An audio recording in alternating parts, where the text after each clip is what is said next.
हाम्रो देश नेपाल प्राकृतिक सौन्दर्यताले भरिपूर्ण छ। यहाँ पर्यटन व्यवसायलाई पनि मुख्य आम्दानीको रूपमा मानिन्छ। यहाँ विश्वका धेरै देशहरूबाट घुम्न भनेर विदेशी पर्यटक आउने गर्छन्। तर यहाँ पर्यटकलाई दुर्व्यवहार भइरहेका भिडियो आइरहेका हुन्छन्। यति बेला पोखरामा भएको पिकनिक काण्ड सोसियल मिडियामा जताततै भाइरल भएको छ। एक घुम्न आएका विदेशी पर्यटकलाई बैंक म्यानेजर जस्तो उच्च पदमा रहेका व्यक्तिले गरेको तुच्छ व्यवहारका कारण आज उनको चौतर्फी आलोचना भएको छ र उनलाई कारबाही हुनुपर्छ भनी धेरैले माग समेत गरिरहेका छन्। वास्तवमा के भएको थियो त पिकनिकमा जान्नको लागि भिडियोलाई अन्तिमसम्म हेरेर साथ दिनुहोला। पोखराको फेवाताल आसपासमा साइकल राइडिङ गरेर घुम्दै गरेका एक विदेशी पर्यटकले सामूहिक भोजन गरेको देख्छन् र उनले यो खाना फ्रीमा बाँडेको हो, म पनि खान सक्छु भनी प्रश्न गर्छन्। त्यही समूहका केही व्यक्तिले सक्नुहुन्छ भनी उनलाई खाना दिन्छन्। उनलाई खाना मिठो भएको र उनले अझै खाना लिन चाहन्छन्। त्यतिकैमा त्यही समूहका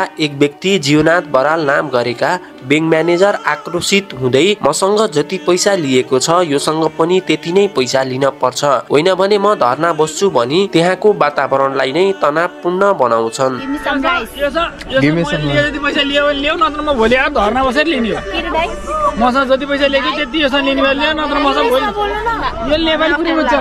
I don't know what you're saying. What do you saying?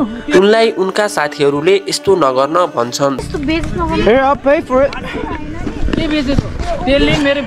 तर पनि उनी अझै आक्रोशित हुँदै विदेशी पर्यटकलाई तथानाम गाली गर्छन्। हातमा खाना लिएका विदेशी पर्यटक अलमल हुन्छन् र यो खानाको कति हो पैसा भनी 100 रुपियाँ दिन्छन्। तर जीवनाथ नाम गरेका व्यक्तिले अझै आक्रोशित हुँदै आफूले लगाएको हातको औँठी देखाउँदै यो 150,000 को हो भनी पैसा नलिने भन्दै उसलाई थर्काउँछन्।